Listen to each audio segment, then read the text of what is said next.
भगवती महामाया महात्रिपुर सुंदरी ललितांबा की पावन कृपा से और बगलांबा की पावन कृपा से बालांबा की पावन कृपा से हम इस स्थान पर 47 में आए थे। एक सज्जन ऐसे विवाद आए थे, वो कछियाना के रहने वाले अवस्थी थे कि आपको यहाँ भगवत दास घाट में ये स्थान जहाँ आप रहते हैं, बैठे हैं, यहाँ वकील लोग आते हैं, कुछ देर चर्चा करते हैं तो आपको बाधा पड़ती है पूजन के समय।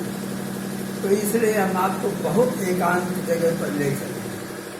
वो हमें पैदल वहाँ से झोला उठाया और यहाँ ले आए। यहाँ आकर देखा सामने एक क्रास लगा हुआ है, शंकर जी की मूर्ति नहीं है और पीछे एक खंडहर है। ये ठाकुर द्वारा था। उसमें उन्होंने एक कील जो है ला करके ठोक के दीवार में तो हमारा झोला टांग दिया और कहा कि ये स्थान आपके लिए उपयुक्त है, पसंद है। तो हमको बहुत पसंद है और झोला टांग दिया। तो अब ये झोला यहीं टंगा रहेगा। अब हम भगवत दास घाट गए जाएंगे नहीं, अब आज तक नहीं गए। क्या हो गया हम लोगों के। फिर इस जगह पर 10-5 दिन बीते तो कपड़ा बाजार की पार्टी पूरी खत्रियों की टहलने के लिए वो सब आते थे। 45 आदमी थे। तो उसमें एक रद्दू बाबू राधा किशन टंडन, शिवनारायण टंडन के बड़े भाई, उन्होंने कहा कि शास्त्री जी आप यहाँ रहना पसंद करें तो हम इसमें स्लेब डाल दें, देखो नदी आपको मिल जाएगी बढ़िया। आप बहुत अच्छा आप डाल देंगे तो हम तो यहाँ पर आ ही गए हैं। अब दीवार में हमारा झोला टंगा है, अब बन जाए तो ठीक है, नहीं बनेगा तो भी ठीक है। उन लोगों ने खड़े होकर इसी सड़क पर आए 100 रुपया लाओ। 4500 रुपया हो गया और 4500 को बन गए। तो दे दिया बंगले वालों को, मदन को, इसको तुम बनवा दो, लेवल लगा। एक आए बोले इसमें दरवाजा नहीं है, हम दरवाजा लगा दे। वो कृष्णा नगर के थे, छबीलदास धोबी कपड़े के व्यापारी, लगा दो। कोठरी में कपड़ा लगा दो, मंदिर लगा दे। हिंदुस्तान कमर्शियल बैंक के एक आए बोले इसमें ताला नहीं है। हम ताला हमारे पास, हम पैसा छूटे नहीं, हमको कोई जरूरत नहीं। तो उन्होंने लाकर बैंक से एक बड़ा वाली ताला लगा दिया, चाबी दे दी, रहने लग गए। अब क्या करिए, छेदी सामने रहता है, इसका पिता था लंगड़ा, वो बड़ा सेवक था। इधर इस मैदान में बगीचा था और ये भी सब बगीचा, ये खेत है। इस प्रकार से यहाँ रहना हुआ। 10-5 दिन देखने के पश्चात एक घटना घटी थी। वो घटना क्या है, हमारा वही जीवन है, लेकिन उसको बताते नहीं। हम रात में जब कर रहे थे, एक संकल्प लिया कि हम कितने लाभ जब करेंगे और तभी उठेंगे और 5वें दिन पानी पिएंगे।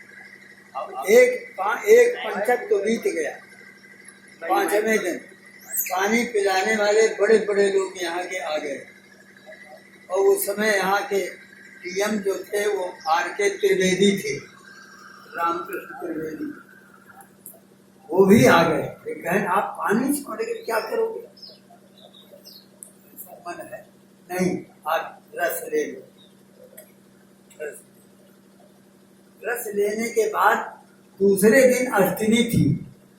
हमको ये हुआ कि यदि हमारे पास 10 आना पैसा है तो 1 रुपया होता, 6 आने की कमी है, 1 रुपये का पेड़ा मंगा करके, और अनुष्ठान जब तक तुम्हारी पूजा न करो पूरा नहीं होता।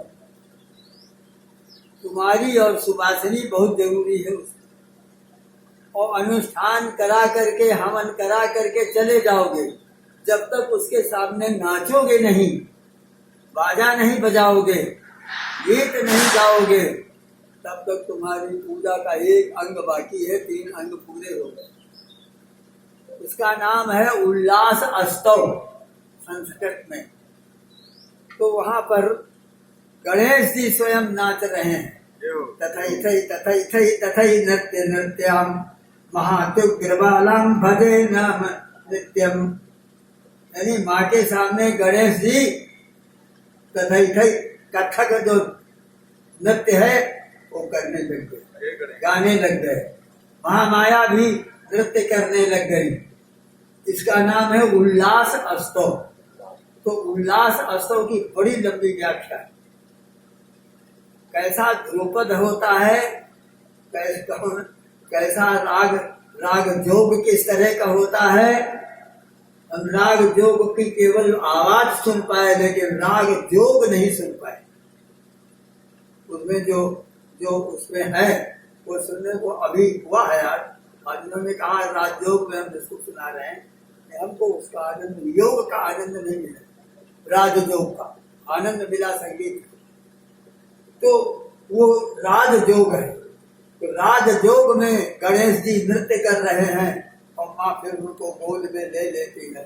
ऐसा तो हमको एक हमारे पास फोटो थी, वही दीवार में लगा दिया था। उसी जगह जब पाठ कर ले सवेरे 5 बजे अकस्मात कंकड़ की सड़क थी। ये सड़क सब कंकड़ की थी।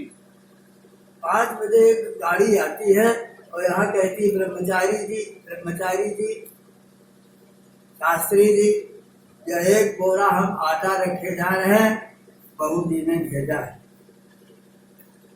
फिर 10 मिनट में एक दूसरी गाड़ी आती है और वो कहती है, वो आदमी कहता उतर करके हमें 1 बोरा शक्कर ले आए। उसके पश्चात एक और गाड़ी आती है, वो कहती हम इसमें 70 किलो चावल ले आए और सब चले जाते हैं। हमारा किवाड़ा बंद था, हम पूजा कर रहे थे रात्रि जागरण। तो देखा खोल के तो वास्तव में पूरा भर आटा रखा है, शक्कर रखी। तो बहुत क्लेश हुआ, हम बैठ के रोने लग गए और चले गए लोटा लेकर इस बंगले के बाहर उस तरफ। वहाँ एक बरगद का बड़ा भारी पेड़ था, उसकी जड़ में बैठ गए। हमने कहा कि अब हम गंगा में कूदते हैं, माँ को इतना कष्ट दिया, हमने संकल्प किया है तो माँ के ऊपर डाल दिया। जेब में पैसा नहीं है, उनके ऊपर डाल दिया, ये गलत है। लेकिन बड़ी दूर तक सोचते रहे, लौट ही आए। लौट के यहाँ आए तो कसियाने से 8-10 औरतें आ गए। बड़ी रात को खबर दिया है आपने, अरे दिन में बतला देते तो हम तैयारी करके सब आते। अब यहाँ न बाल्टी है, न लोटा है, न कढ़ाई है, कैसे पूरी बनेगी। हमने तो किसी को कोई खबर दिया नहीं, कोई खबर सुनाया नहीं। फिर उसके बाद एक होटल वाला था सेंट्रल धर्मशाला के नीचे, फूलचंद गौड़, वो एक लेकर के 60 किलो दूध 2 डिब्बों में भरे वो आ गया। हमारा सवेरे हमको खबर मिली, रात को मिल गई होती, शाम को तो हम तैयारी कर लेते। ये इतने दूध हमारे पास आया पहले तो वही हम लेते आए, आपको खीर बनाना है, यहाँ भंडारा होना है। चक्कर तब तक किशोरी निवास के विष्णु प्रसाद केजरीवाल वो आए। बोले शास्त्री जी रोज हम लोग बैठते हैं, कभी आपने नहीं कहा कि हम यहाँ अनुष्ठान करेंगे, हम अच्छी तैयारी करते। हम 1 टीम घी ले आए हैं, गाड़ी में रखा, उतरवा घी रख। वो औरतें सब गई हैं यहाँ जगन्नाथ बाबू के यहाँ से गाँव से बर्तन और कढ़ाई सब ले आई है, यहाँ पे बनने लग गई। पूरी जब बहुत बनने लग गई तो कुछ लड़के आए हमारे पास मारवाड़ी कॉलेज के, 6-7 लड़के थे। और ये काया जी जो है, इनका एक फूफा था, उसका नाम था केदारनाथ, अभी तक तो था वो, ये भी कपड़े के व्यापारी। तो ये आकर बोले कि हम लोग आ गए हैं, 20 किलो पेड़ा लाए, 25 किलो नमकीन ले आए और 12 तो थान ले आए हैं लड़कियों को बांटने के लिए। हमको सपना हुआ है कि वहां जाओ, हवन कराओ तो तुम पास हो जाओ। अरे हवन होने लग गया तो और एक घटना घटी थी। घटना क्या घटी थी, कुछ लोग मन्नी लाल नेवटिया भी उनके लड़के रात में थे, तो वो आए एक बकरा लेकर के, कहने लगे बिना बकरे का बलिदान दिए और अनुष्ठान पूरा नहीं होता। हमने कहा ये नहीं होता। तो यहाँ के बड़े राष्ट्रीय कवि थे हितैषी जी, तो हितैषी जी आए, उनके साथ जागेश्वर त्रिवेदी जो मेयर रहे यहाँ पर और कोई आ गए। फिर उसके पश्चात उन्होंने खबर किया, डीएम भी आ गए, एक बड़े बड़े अधिकारी इकट्ठे हो गए हमको बगरा के बलिदान करने के लिए। कहा नहीं, सबको समझा ले गए, कदापि नहीं। सप्तशती का पाठ आप लोग कराते हैं, उसमें सुरथ और समाधि की बात है। समाधि वैश्य था, सुरथ राजा था। इन दोनों ने महात्मा से सुन करके महात्मा भगवती का और अपने निज गात्रा श्रीकु उच्चतम, अपना शरीर ही काट काट करके और हवन करने लग गए वैश्य ने और राजा ने। तो प्रत्यक्षम प्राह चंडिका 3 बरस तक करते रहे। एवं समाराधय तो स्त्रीभिर बरसयतात्मनो हो परितुष्टा जगत धात्री प्रत्यक्षम प्राह चंडिका। तब भगवती प्रकट हो गई और कहा वर मांगो। राजा ने कहा कि हमको हमारे शत्रुओं से ये हो गया है, तो हम विजय हमको मिल जाए, राज्य हमारा मिल जाए। कहने जाओ अभी आज ही मिल जाएगा और अगले जन्म में तुमको पूरा राज्य मिलेगा। फिर तुम सावरणी नाम सूर्य के पुत्र उसके यहाँ पैदा हो करके सावरणी नाम के मनु हो जाओगे। तो वरदान दिया। वैश्य ने कहा हम अज्ञानी हैं, हमको ज्ञान चाहिए। अच्छा, तब ज्ञानम भविष्यति, तेरे को ज्ञान होगा। ये भगवती ने कहा, ये उनको सबको समझाया। हम कहा लेकिन शरीर बलिदान बकरे का करने के नहीं कहा गया। मान गए सब तो, हवन हो गया। तो यहाँ पर कैसा हाउस से 15 आदमी लिए, हारमोनियम तबला और सब यहाँ पहुंचे। ठंडाई चलेगी और फिर गाना बजाना होगा। यहाँ देखा कि हम बैठे और इधर पूरी इतनी बन गई कि ढेर भर एक कपड़े के ऊपर लगा दी गई। कोई बर्तन तो था नहीं, कायम रखी जाए। अब खाएगा कौन? यहाँ तो जंगल है, एक आदमी आता नहीं यहाँ पर। तो थोड़ी देर में आपके कृष्णा नगर से 2 बसें आ गई, सब भरे लड़के बच्चे औरतें, और मांग मांग करके एक एक पूरी और हलवा सब खा गए और कुछ बचा नहीं। तो 15 आदमी दौड़ करके उन्होंने ले लिया अपना प्रसाद, नहीं तो उनको भी कुछ न मिलता। सब लोग चले गए। 12 बजे रात को न बाल्टी है, न कढ़ाई है, न चूल्हा है, न कुछ है। हम अकेले बैठे सोचने लगे ये क्या। उस दिन एक दैवी शक्ति प्रकट हुई, उसका हमको दर्शन मिला। बस वो दर्शन ही ऐसा दिव्य था, जब आज तक इस जमीन में पूरी में कहीं पर बैठे। इस जगह आने का ये सबसे बड़ा फल है। और ये हमारे को विश्वास हो गया कि चंदा किसी से लेना नहीं, मांगना नहीं, अपने आप जो आवे उसी से हमारा यजन करो। आज तक कोई नहीं कह सकता हमने 1 रुपए का चंदा कानपुर से किसी से लिया। आज 4 लाख खर्च हो रहा है इस आयोजन। उस समय 200-300 रुपया होता है। हमने यहाँ सत्संगी कराई, सब पंडित लगे रहते थे, सत्संगी होगी, 5-5 रुपया 11 दिन में उनको दक्षिणा दी। अभी तक 1-2 जीवित थे, अब नहीं। इस तरह का ये सब स्थान था। तो वहां से ले करके, लेकिन फिर दैवी कृपा और हुई। उन्होंने कहा खोदो इस जगह। तो वही जिस कमरे में हम पूजा करते हैं उसी को खुदा दिया। आज भी गुफा है, उसमें ये शंकर जी निकले तो शंकर जी में बैठा दिया, और माता जी का वो श्रीयंत्र निकला और 2 मूर्ति और निकली 3-3 फुट की लाल पत्थर में, उनको बदमाश चोर लोग उठा ले गए, अर्धनारी सब। इस तरह का यह स्थान है जहाँ से चलते हुए आज ये दैनिक विमान इस तरह हो रहा है, तो विकास हो रहा है इसका सब कुछ।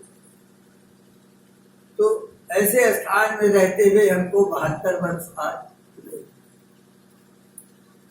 तो समय भी हम क्या थे 25-30 के भीतर ही थे, 22-24 के 25 के रहे।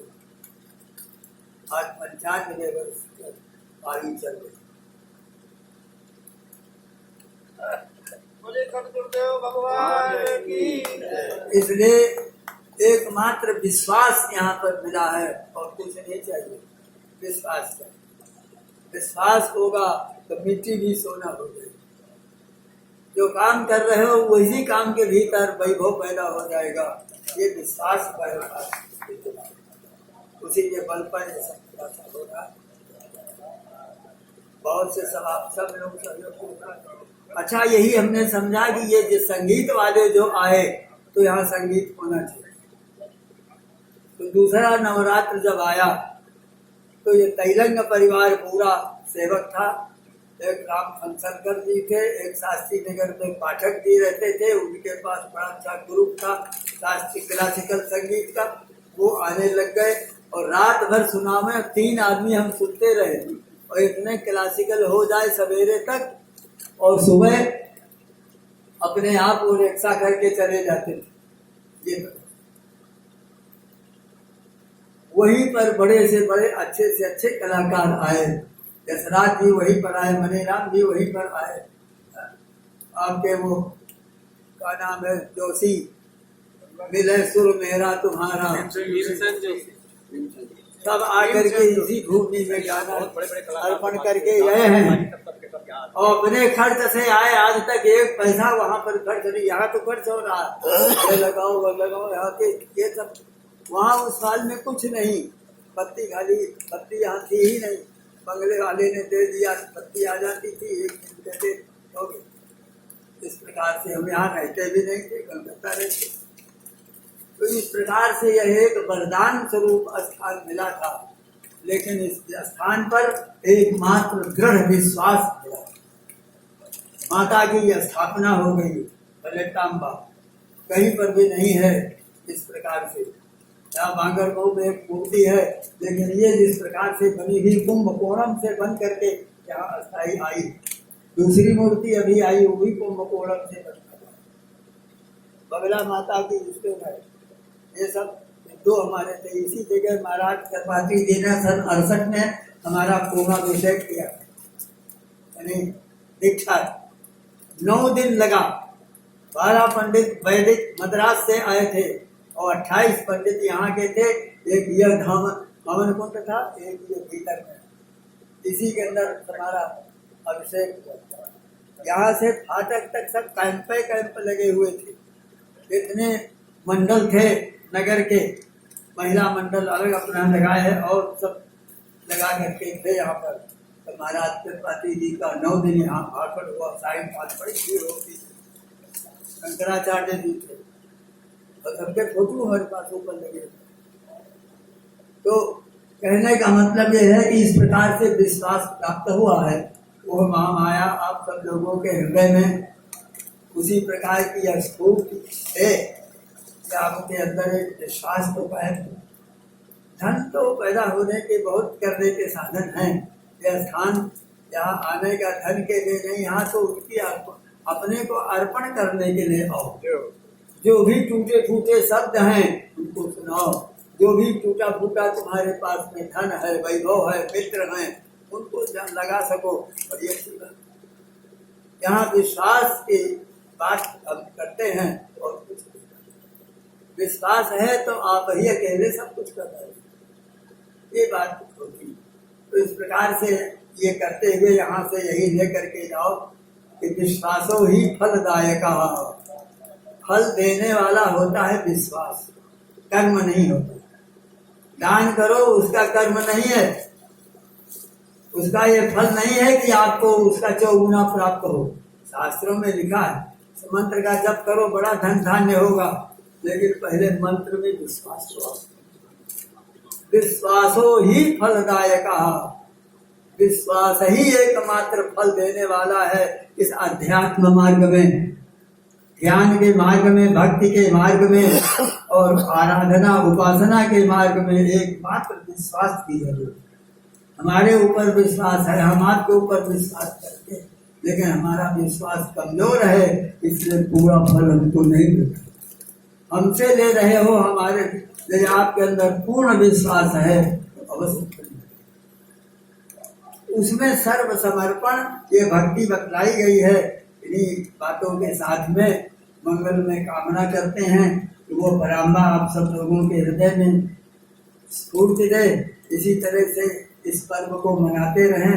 हम लोग भी तो कगार में बैठे हुए हैं, जीवन का अंतिम भाग है, कोई ठिकाना नहीं किस समय कहाँ शरीर कैसे हो जाए। जातस्य ही ध्रुव मृत्यु, ध्रुवम जन्म मृतस्य, तो जन्म हुआ है तो मृत्यु अवश्य होगी, और मृत्यु हुई है तो जन्म भी अवश्य होगा। यह सिद्धांत है। इन दोनों के बीच में है साधना। साधना यदि 21 हो गई तो मृत्यु से बच जाओगे, साधना 19 हुई तो मृत्यु होती रहती। संसार है मरण धर्म, ये मानव शरीर है, इसका सबसे बड़ा धर्म है मृत्यु, जन्म और मृत्यु। तो इन भावनाओं के साथ मंगलमय कामना कर रहे हैं कि आप सबके हृदय में माँ स्फूर्ति दे, श्रद्धा दे, विश्वास दे कि अपना समय बहुमूल्य निकाल करके और कुछ समय साधना में लगो, मंत्र जप में लग जाओ, दान करने में लगो, यज्ञ करने में लगो। यही 3 वस्तुएं हैं, जप, दान और यज्ञ। 3 वस्तुओं को साधना कहते हैं। इन 3 से रहित जो वस्तु है वो साधना है। 3 वस्तुओं को शास्त्र में बताया गया है कि जप करना, दान करना, यज्ञ करना। अब इसकी 3 की व्याख्या है बहुत बड़ी, तो इस तरह से सबके अंदर माँ कृपा करें, मन सबका मंगल करें। और फिर इसी प्रकार से नवरात्र आवे, फिर हम 9 दिन, इसका नाम है नवरात्रि। तो 9 क्या है और रात्रि क्या है, इसका थोड़ा सा आवाज देते हैं। रात्रि का अर्थ होता है राति ददाती रात्रि, जो आपको कुछ दे उसका नाम रात्रि। जागरण कर लिया तो कुछ मिल गया, क्या मिला ये अज्ञात है, अदृष्ट, दिखाई नहीं देता और ज्ञात नहीं, लेकिन मिला। जागरण से ही मिलेगा जो कुछ, सब कुछ कर डालो लेकिन जागरण यदि अधूरा रह गया तो जो मिला था वो भी चला। तो नव है और रात्रि है। 9 का अंक जो होता है वो चाहे जितने बार उल्टो पलटो उसको, वो 9 ही रहेगा, 9 से आगे नहीं बढ़ेगा। 9 दूनी 18, 8 1 9, 9 3 27, तो 7 और 2 9, इसी तरह जोड़ते चले जाओ। 36, 6 और 3 वो भी 9। ये 9 हमेशा बना रहता है। तो ये नवरात्रि है जिसके अंदर ऐसा ज्ञान, ऐसा वैभव, ऐसा धन, ऐसा परिवार आपको मिलेगा जो बराबर शाश्वत बना रहे, आपके जीवन भर धन रहे, आपके जीवन भर शरीर पुष्ट रहे और पारिवारिक जीवन भी प्रसन्न रहे। यही सब कामना करते, इसलिए इसका नाम है नवरात्रि। व्याख्या बहुत बड़ी है, वेदों का ऋग्वेद का मंत्र है, रात्रि व्याख्यायति, तो बहुत बड़ा उसका अर्थ है। सुनने को मिलेगा आप लोगों को। जो कुछ भी हुआ सब करके हम माता के चरणों में समर्पण कर रहे हैं। उनकी कृपा होगी तो फिर करने को देखने को मिलेगा, हम आप सभी लोग मिलेंगे, ऐसे मिलेगा। इन्हीं भावनाओं के साथ समर्पण करते हैं। माँ कल्याणमयी रामबाई।